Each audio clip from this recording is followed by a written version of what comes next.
Silakan dipimpin doa dulu.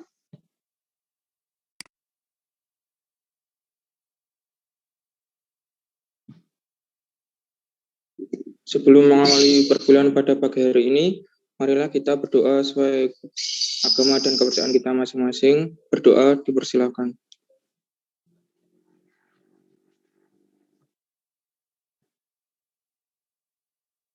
Doa selesai. Baik, terima kasih. Sebelumnya saya mohon maaf untuk perkuliahan di hari Jumat saya geser ke hari Selasa siang ini ya, untuk khusus di minggu ini saja. Nah, untuk yang di pertemuan berikutnya nanti kalau misalnya saya ada kendala juga saya akan sampaikan sebelumnya. Kalau bisa digeser, kalau tidak gitu bentuk perkuliahannya yang akan kita ubah. Nah, untuk yang di minggu ini, karena minggu lalu saya sudah memberikan tugas dan sudah waktunya untuk proses penjelasan materi, sehingga saya tidak bisa mengganti bentuk perkuliahannya. Ada yang harus dibahas dari tugas yang sudah kalian kerjakan. Sebelum saya melakukan pembahasan materinya, ada kesulitan saat mengerjakan tugasnya?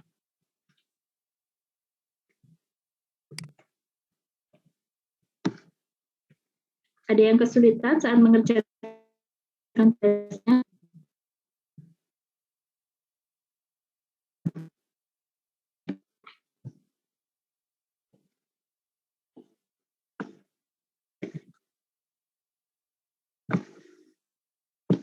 Kelas 3C itu minggu lalu saya ketemu di dalam kelas ya, bukan yang tidak ketemu ya.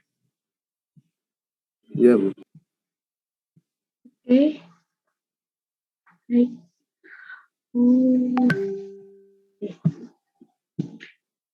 Udah, kalau nggak ada yang disampaikan, kelas 3C, sekretarisnya siapa?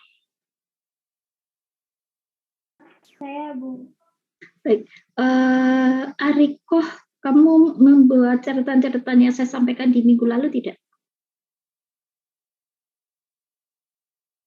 Ada yang belum tercatat. Ada yang ditanyakan, yang belum tercatat itu masih diingat atau tidak tercatatnya karena tidak ingat atau bagaimana, Ariko? Ada kesulitan di situ? Kemarin waktu nyari, terus agak nggak fokus. Gimana, Ariko? Suaranya apa? Resek. Kemarin waktu lagi nyari jadwal, nyari itu, terus agak nggak fokus waktu Bu Mila jelasin. Jadi ada beberapa yang saya kurang tahu mungkin. Mungkin bisa di-share ke teman-temannya, mungkin temannya bisa melengkapi gitu ya, Ariko ya, nanti. Baik. Saya akan langsung karena tidak ada pertanyaan. Semoga tidak ada yang diinikan lagi. Ariko bisa di-share ceritanya ke teman-temannya. Bentar saya.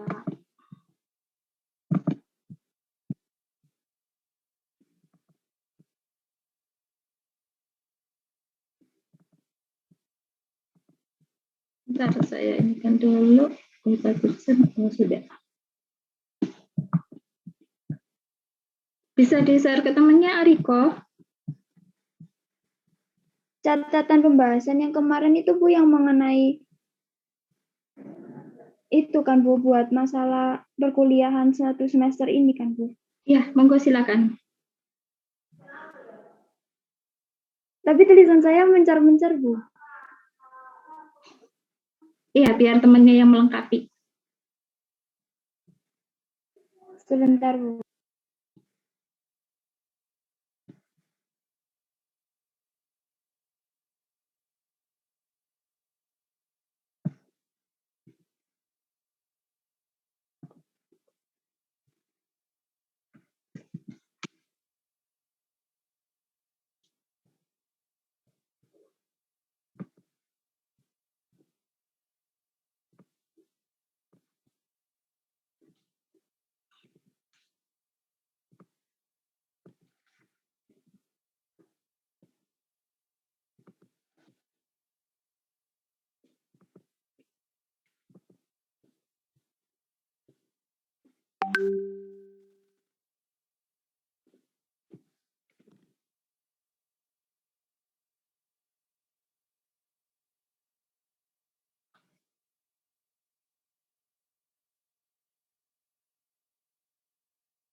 Sudah, Riko?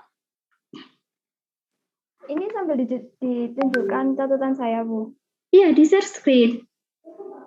Sudah saya buka share screen-nya.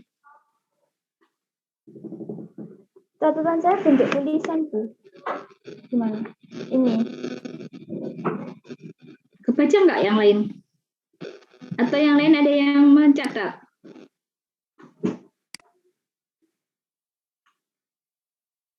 Yang lain ada yang mencatat? Kebaca, Bu, tadi. Oh, kebaca. Oke, silakan.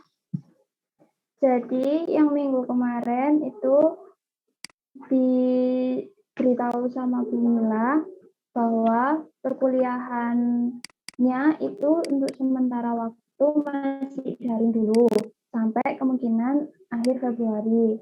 Kemudian bulan Maret jika situasi memungkinkan akan diadakan kuliah luring di ruangan digital. Terus kedatangannya itu harus on time. Dan apabila datang on time dan membantu prepare, itu akan mendapatkan 10 poin. Terus tugas dan laporannya akan dalam bentuk individu.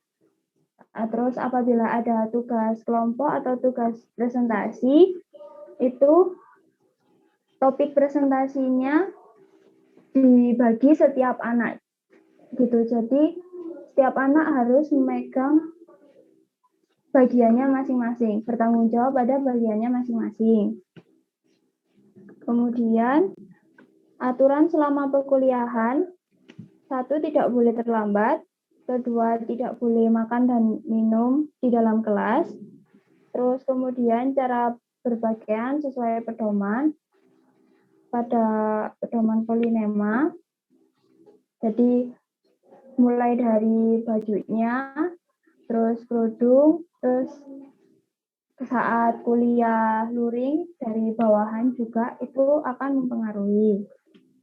Kemudian kelompoknya untuk selama perkuliahan sudah ada di grup mulai dari kelompok 1 hingga kelompok 6. Selanjutnya, topik yang akan dibahas selama perkuliahan itu ada spesifikasi, terus manajemen perawatan perbaikan, terus pelacakan kerusakan instrumentasi, dan perbaikan. Perbaikannya memperbaiki yang ada pada yang tersedia pada instrumen. Udah. Ada lagi?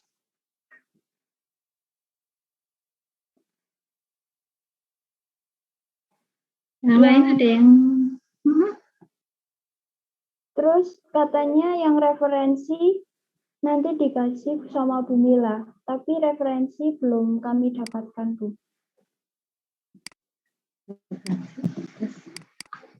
referensi apa, Riko? Referensi buat materi perkuliahan.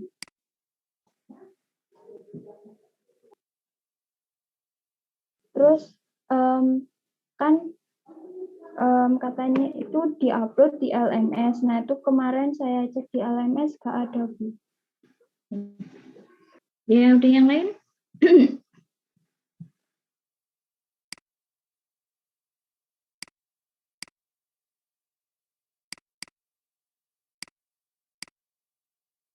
Ada yang lain? Yang mau nambahkan catatannya Ariko? Kenapa Bu Mila nanyain lagi? Karena dari yang disampaikan Ariko tadi memang ada beberapa miss yang akhirnya saya jumpai yang sekarang menjadi tidak terlaksana. Saya tanyain, catatan Ariko ada nggak? Sudah rapi belum? Ya,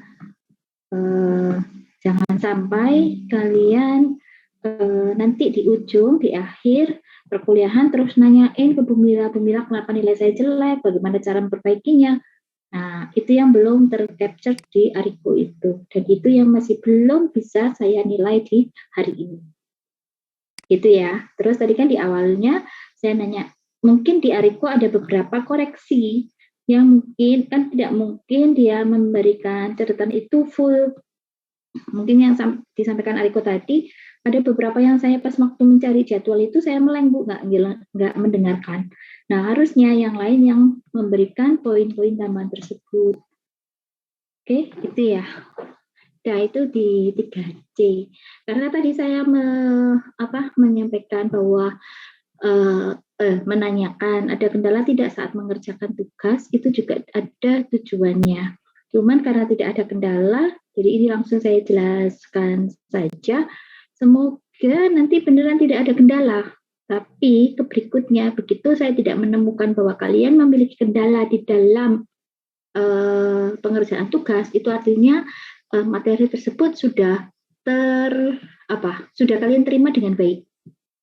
Artinya kalian siap untuk dilakukan proses evaluasi. Sampai di sini paham ya maksudnya? Jadi kalau kalian tidak punya masalah dengan materi, artinya kan materinya udah tuntas. Ya, materi udah tuntas sehingga kalian kan sudah nggak butuh proses yang lebih lama untuk menghemat kuota dan untuk menghemat waktu. Berarti untuk proses evaluasi bisa langsung dikerjakan. Untuk di pertemuan berikutnya, yang biasanya saya kerjakan di dalam kelas-kelas yang sudah tidak punya permasalahan di materi, langsung saya evaluasikan. Nah, untuk yang pertemuan saat ini, karena kemarin kan saya sudah menyampaikan bahwa Jumat itu saya tidak bisa hadir loh. Saya mau jelasin materinya dulu. Jadi ini yang akan saya kerjakan di hari ini adalah saya menjelaskan materi tentang yang saya tugaskan kemarin, yaitu tentang manajemen perawatan perbaikan dan tentang spesifikasi komponen. Ya, nah ini saya coba menjelasin dulu yang manajemen perawatan perbaikan.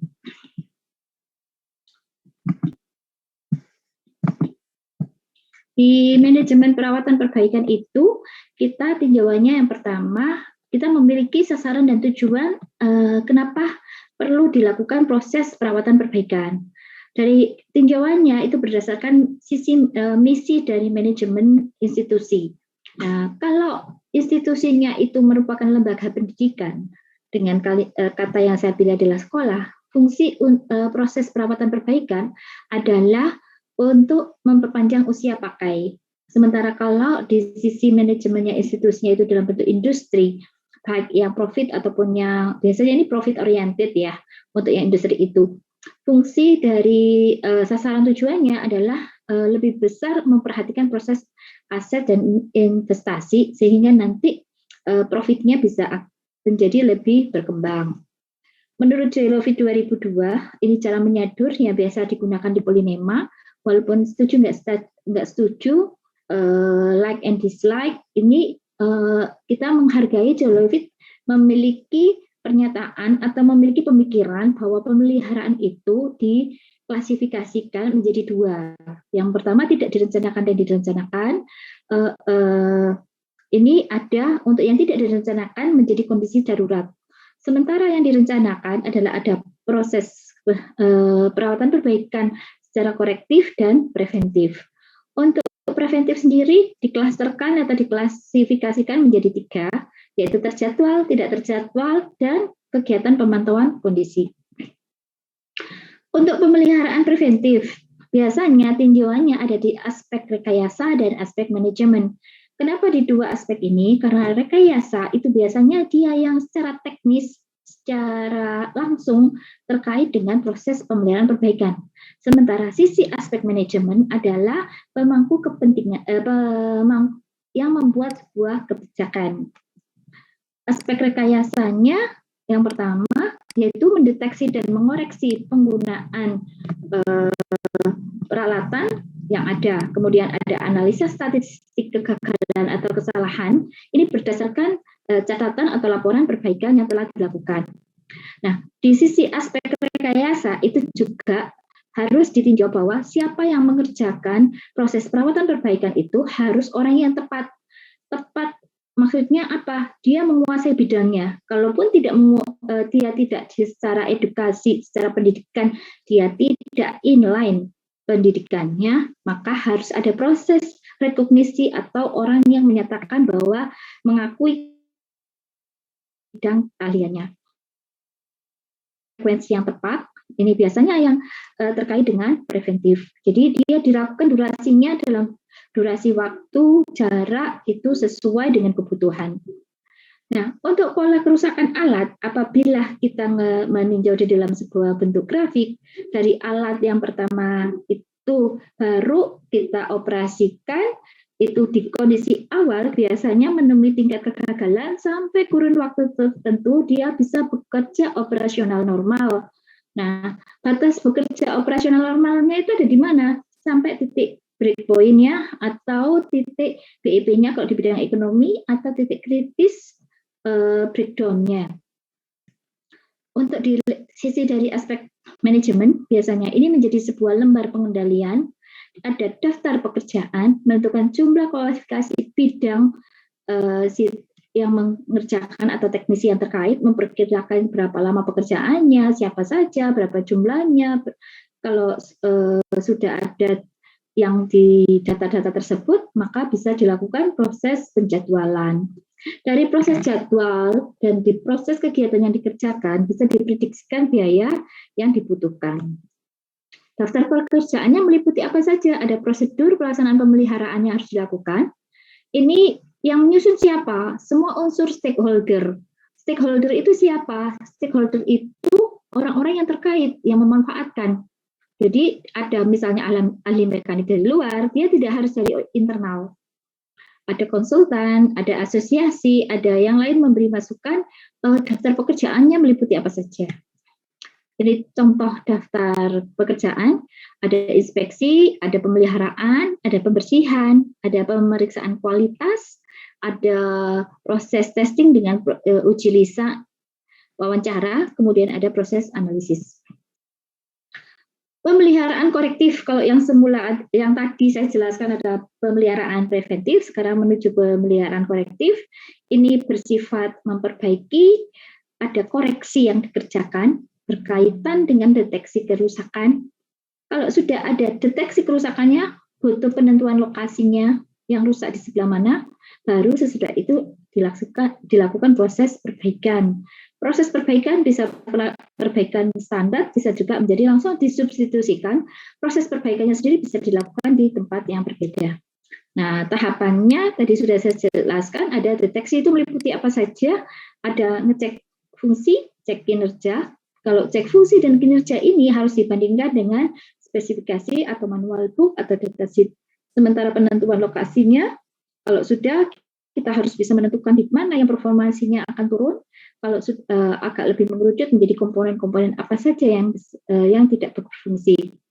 Kalau itu sudah didapat, maka dilakukan proses perbaikan. Nah, kegiatan pemeliharaan korektif harus memiliki alat bantu untuk manual book, datasheet, dan yang lain yang sejenis, atau instruktur tes dan sejenisnya, membuat tabel gejala kerusakan, kemudian membuat perkiraan lokasi terjadinya kerusakan. Nah, di manajemen perawatan perbaikan sendiri dibagi menjadi 4, yaitu perencanaan, pengorganisasian, dan pelaksanaan pekerjaan dan audit. Untuk tipe pekerjaan, ada yang perbaikan biasa, servis ringan, pemeliharaan rutin, dan perbaikan yang rusak berat. Sementara untuk berdasarkan prioritas atau urutan pekerjaan mana yang harus dikerjakan, yang pertama adalah darurat, kemudian kritikal 24 jam, perbaikan besar shutdown itu meliputi semua sistem yang ada, kemudian ada pemeliharaan yang preventif. Pengorganisasian pelaksanaan pekerjaan, kita memiliki mulai dari adanya permintaan atau work request yang disampaikan dalam bentuk work order. Ini dimasukkan ke dalam manajemen, kemudian dari manajemen dia akan menentukan rencana kerja. Untuk bisa menentukan rencana kerja, itu harus memiliki data volume pekerjaan, berapa jumlah orangnya, keahliannya apa, kemudian pelaksananya siapa saja, materi yang dibutuhkan apa saja, sehingga bisa ditentukan dalam bentuk jadwal kerja. Ini contohnya, apa harus seperti ini? Tidak, ini cuma contoh saja. Kalau di tempat kita dulu di elektronika itu bentuknya cuma lembar isian seperti kalian pinjam alat gitu, tapi isinya adalah permintaan untuk proses perbaikan. Jadi sederhana saja, yang disampaikan keluhannya apa, tanggalnya berapa, kemudian siapa yang menyampaikan, kemudian oleh admin akan diteruskan ke tim teknisi yang terkait. Pelaksanaan pekerjaan dan pelaporan isinya adalah volume pekerjaan, baik lama waktu pengerjaannya, jumlah pekerja yang dibutuhkan itu ada berapa, materi bahan yang dibutuhkan itu ada apa saja. Ini terkait dengan masalah volume pekerjaan. Buat manajemen itu digunakan untuk apa? Untuk prediksi biaya. Kemudian untuk prediksi jumlah suku cadang, ordernya itu seberapa besar, berapa banyak, kapan. Nah, kalau ini sudah ada, nanti bisa diinformasikan ke stakeholder atau ke klien atau yang memberikan work request.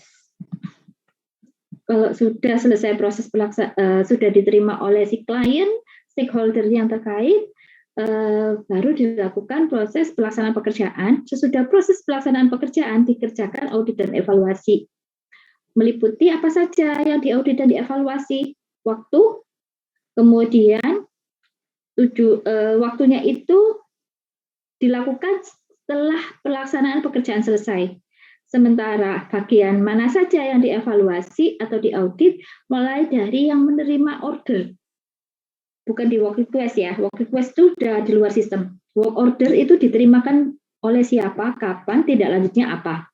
Kemudian teknisi sebagai tenaga pelaksananya, ada bagian gudang untuk bagian materialnya, ada bagian keuangan yang memprediksi dan mengeluarkan anggaran.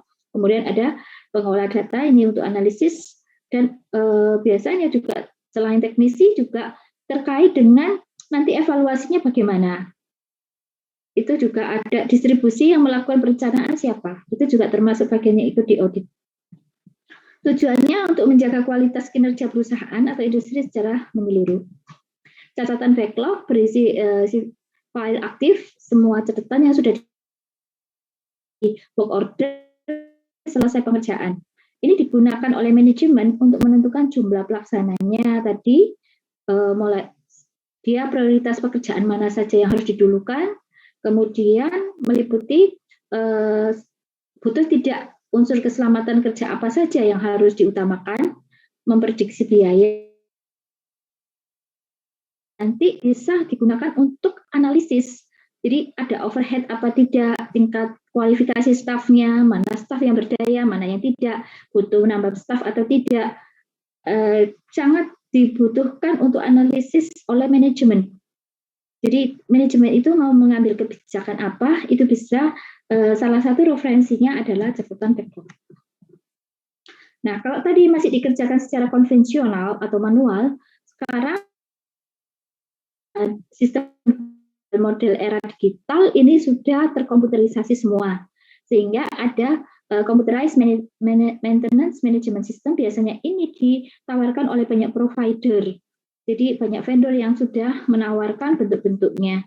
Nah, biasanya kelengkapan dari sistem ini tergantung pada kesepakatan antara vendor atau provider dengan institusi yang membutuhkan. Komputerisasi ini yang saya sampaikan adalah yang tadi sudah saya jelaskan, mulai dari work order data menjadi sebuah perencanaan kerja, pelaksanaan kerja, sampai dengan evaluasi audit, kemudian sampai menuju update data menjadi proses catatan backlog yang secara konvensional itu dilakukan secara sistem dengan menggunakan aplikasi komputer. Keunggulannya untuk meningkatkan efisiensi, mengurangi biaya perawatan, mengurangi biaya downtime, waktu perbaikan itu bisa dipersingkat. Kalau kita punya informasi ketersediaan bahan, barang, gudang itu bagaimana, ordernya bisa tepat waktu, pada saat dibutuhkan, dia tidak butuh lagi menunggu barang datang, itu akan mengurangi waktu perbaikan. Karena waktu perbaikannya sudah bisa direncanakan, kalaupun butuh perbaikan itu tidak butuh waktu yang lama, maka usia pakainya akan bisa bertambah. Nah, dengan adanya sistem yang terkomputerisasi, sehingga data ketelisut segala macam itu akan menjadi lebih minim. Hasil rekamannya, rekam jejak tentang proses perawatan perbaikan terhadap suatu alat itu bisa ditelusuri. Kemudian juga bisa dibentuk dalam bentuk sebuah laporan pemeliharaan. Nah, ini menjadi informasi manajemen dalam mengambil keputusan. Reduksi biaya atau pengurangan biaya kalau kita menerapkan CMMS dibandingkan yang sistem konvensional memang ada biaya tambahan di awal, yaitu untuk inventaris aplikasi, kemudian akan ada proses penghematan yang luar biasa di sesudah kurun waktu tertentu sampai nilai adanya butuh pembaruan dari aplikasi tersebut. Yang CMMS itu sendiri untuk memantau biaya pemeliharaan dan perbaikan melalui proses apa saja?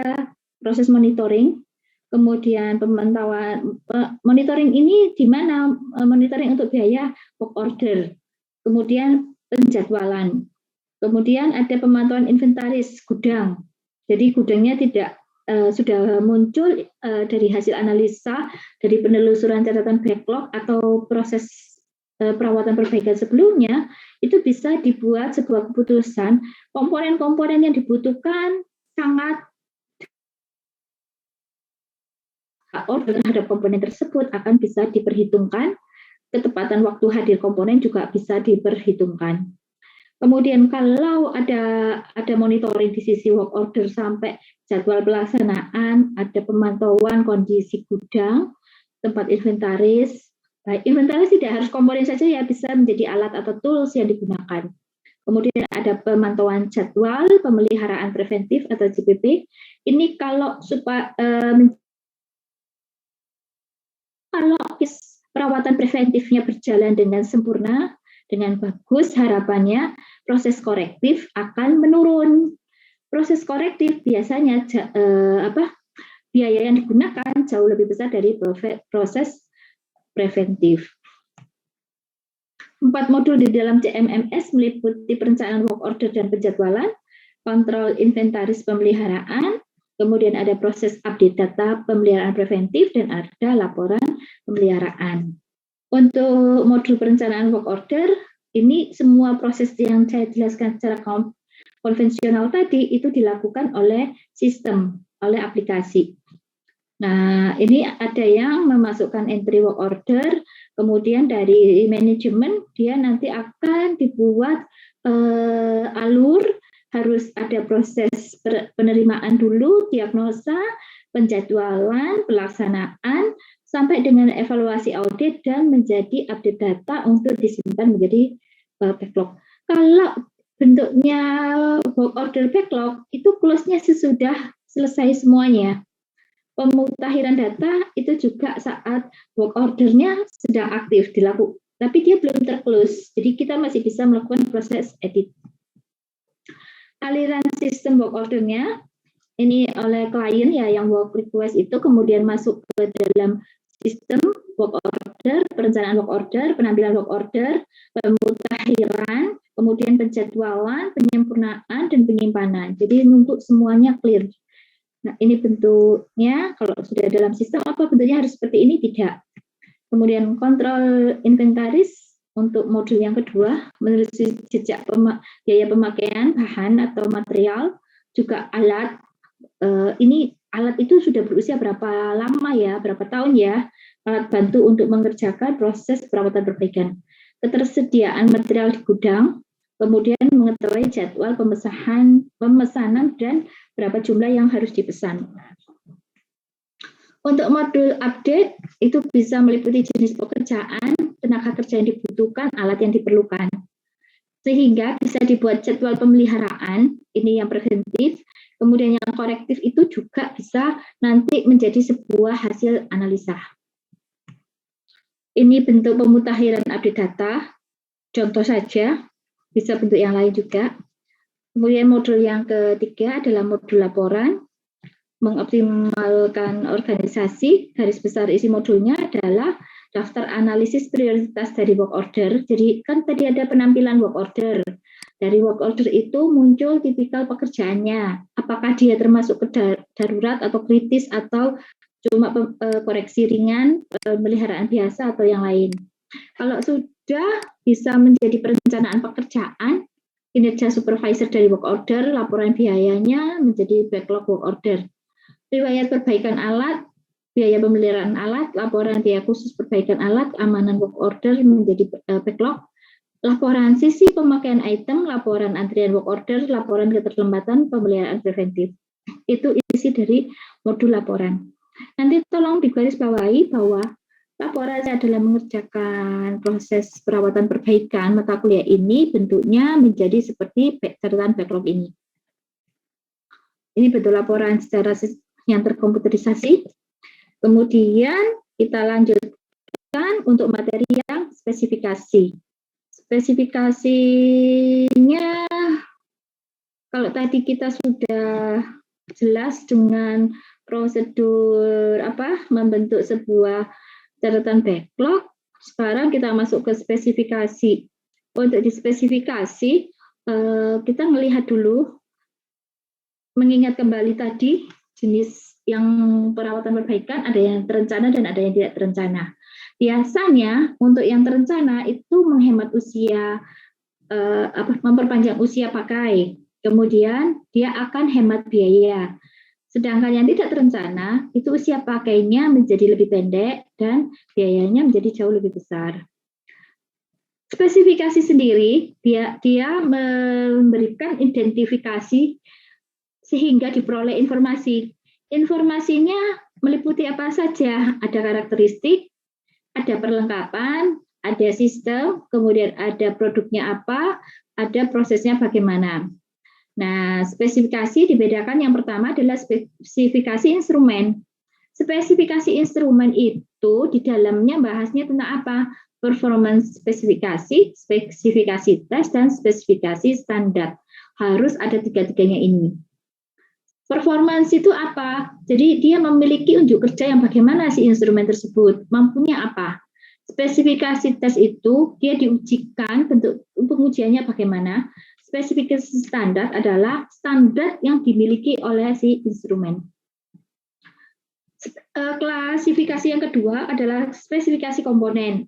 Ada bagian mekanik, piranti pasif, dan piranti aktif. Nah, untuk spesifikasi komponen ini banyak digunakan untuk proses pemilihan komponen atau piranti. Biasanya berdasarkan kebutuhannya berapa.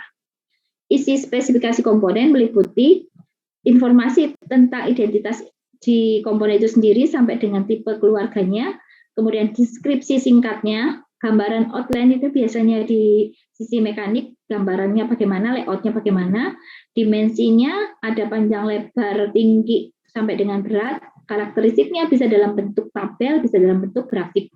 Kemudian ada data-data kelistrikan, karena kita ada di bidang elektronika, ini sangat penting. Kemudian ada metode pemeriksaan pabrikasi, jadi dia di pabrikasinya itu proses pembuatannya ada pemeriksaan apa saja, dari hasil pemeriksaan tersebut bisa dihitung nilai reliabilitas dan kegagalan.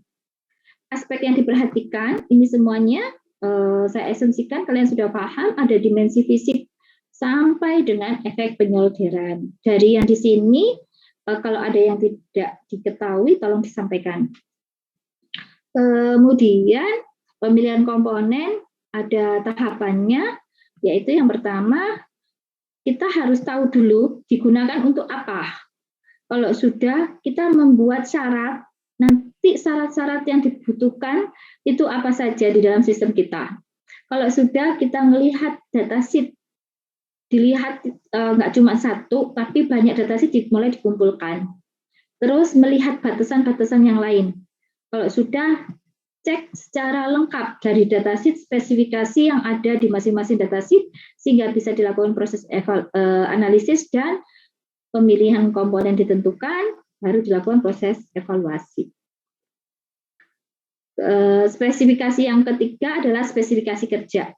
Berarti ini kita memiliki tiga, satu spesifikasi instrumen, satu spesifikasi komponen, berikutnya spesifikasi kerja. Informasi lengkap dalam sebuah sistem yang lengkap. Itu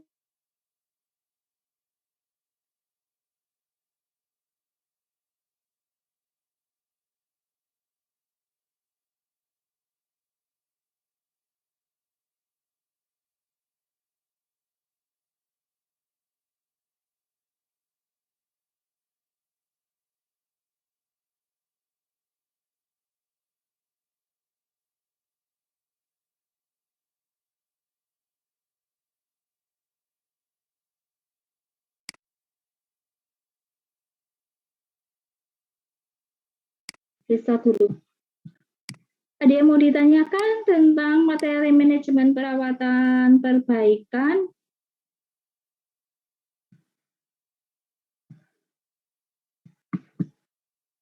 Saya mau ditanyakan.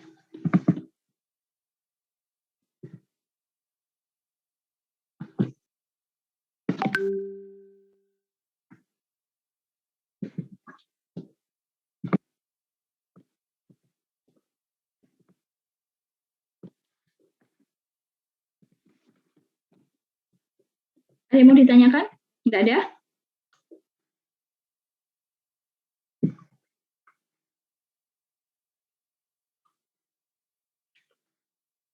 Cukup?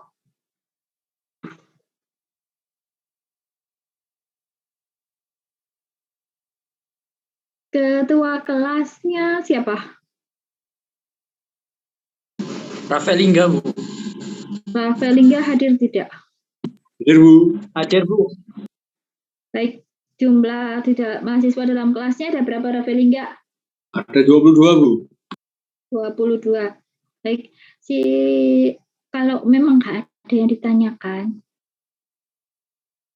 silahkan mulai dikerjakan. Kita tadi mulai jam 10.30, ditambahkan dengan maksimum 5 jam ya, karena kita 6 jam. Kalian bagi 22, berarti komponen pasifnya ada 7, komponen aktifnya 7, sisanya instrumentasi. Kita kan mengenal ada komponen pasif di elektronika, pasti ada komponen pasif, ada komponen aktif, dan ada instrumentasi. Silakan searching datasheet ketiga komponen tersebut, kemudian diberikan narasi, kaitkan dengan spesifikasi yang sudah saya jelaskan tadi. Mengerti? Bu, fungsi belajar spesifikasi itu untuk apa? Nanti pada saat kalian mengerjakan skripsi bisa dituliskan. Jadi tidak menyebutkan nama daftar komponennya saja.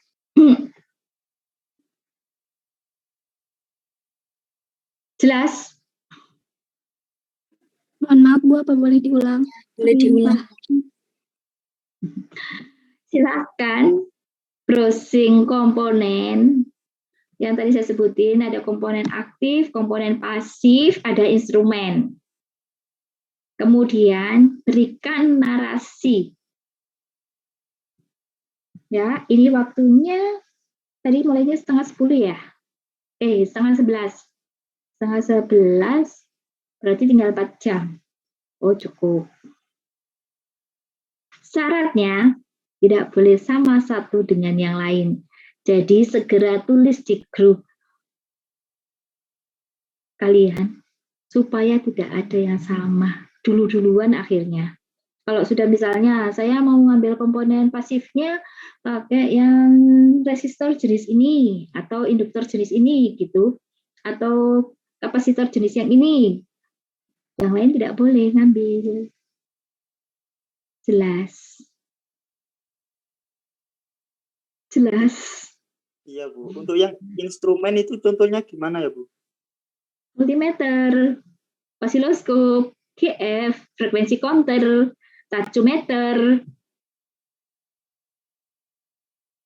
VSD kalau kalian mau. Ya. Instrumen itu kan saya bilangnya bukan alat ukur loh ya. Tapi instrumen kan sebuah piranti. Jadi motor, generator.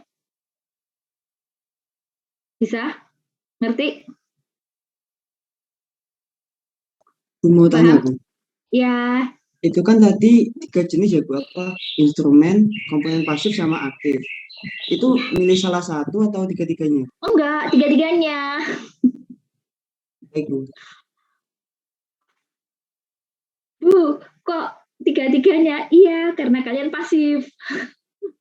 Kalau di kelas yang lain, karena sudah aktif di proses pembelajarannya, sehingga semua materi tersampaikan, banyak pertanyaan di situ, Saya nggak perlu sampai ke tugas. Jadi saya harus memastikan bahwa kalian memahami komponen, instrumen, baik komponen aktif dan pasif secara menyeluruh. Gitu ya. Nah, waktunya kan masih sisa 4 jam 15 menit. Cukup waktu untuk mengerjakan 3 hal tersebut.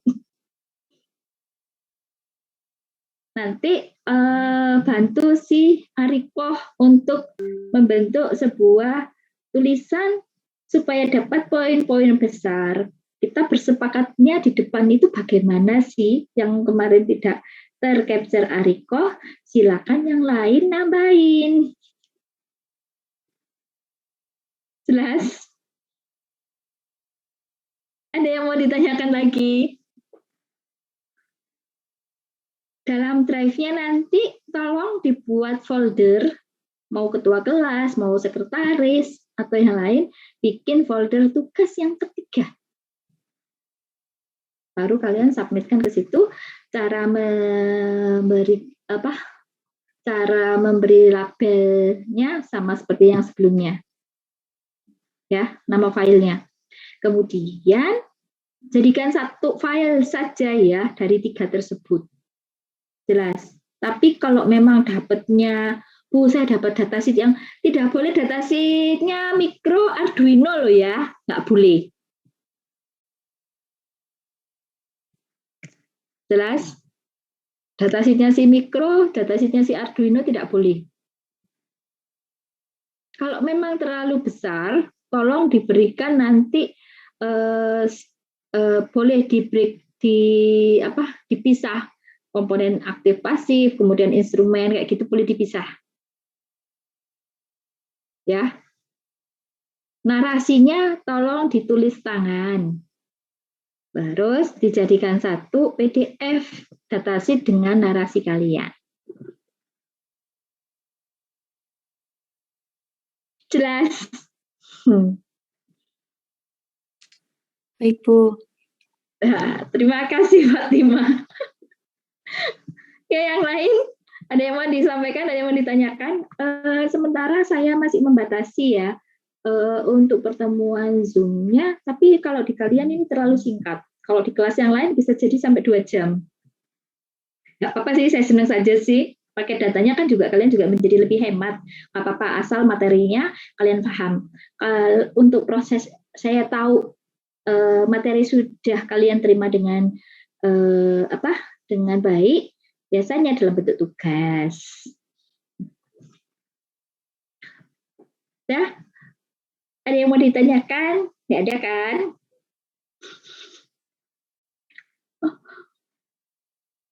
Ada yang mau ditanyakan?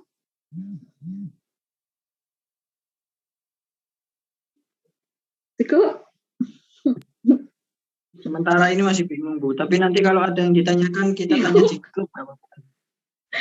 Ya, tapi kalau saya tidak ngerespon cepat, tolong saya ada salah satu yang telepon ya. Soalnya saya kalau kalian kosong, biasanya saya bersedia menerima bimbingan saya untuk konsultasi.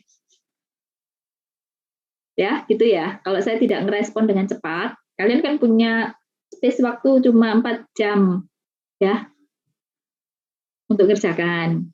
Jadi kalau saya tidak segera ngerespon, tolong salah satu miss call gitu saja supaya masuk ke HP saya, supaya saya bisa cepat merespon. Jelas? Jelas, Bu. Bu, fungsi spesifikasi ini untuk apa? Saya mengharapkan nanti pada saat kalian nyusun skripsi, kan di bab 3 perancangan, mulai nggak cuma skripsi sih, semester depan kalian ada perencanaan itu, yang desain project, itu kan harusnya mulai dari proposal seperti kita mengerjakan skripsi, tapi dalam skup yang kecil. Nah, kalian tidak cuma mencantumkan daftar komponennya di spesifikasi elektronika. Tadi harusnya sudah paham bahwa itu bukan spesifikasi. Kalau kalian baca beberapa buku kakak kelas, kalau memang salah jangan ditiru. Ya, buku laporan kakak kelas. Oke, itu dulu yang disampaikan tidak ada. Terima kasih. Saya tunggu upload drive-nya. Berarti maksimum jam berapa, Ariko ini?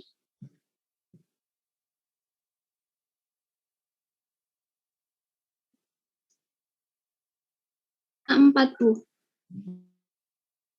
4. Ya, 3:30. Ya, jam 15.30.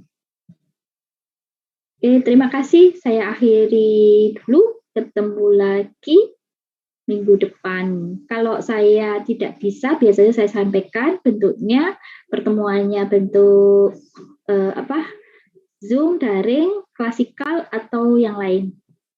Ya, saya akhiri. Assalamualaikum warahmatullahi wabarakatuh. Silakan mengerjakan. Uploadnya di jam 15.30. Waalaikumsalam warahmatullahi wabarakatuh. Waalaikumsalam warahmatullahi wabarakatuh. Baik, Bu. Terima kasih, Bu. Terima kasih, Bu.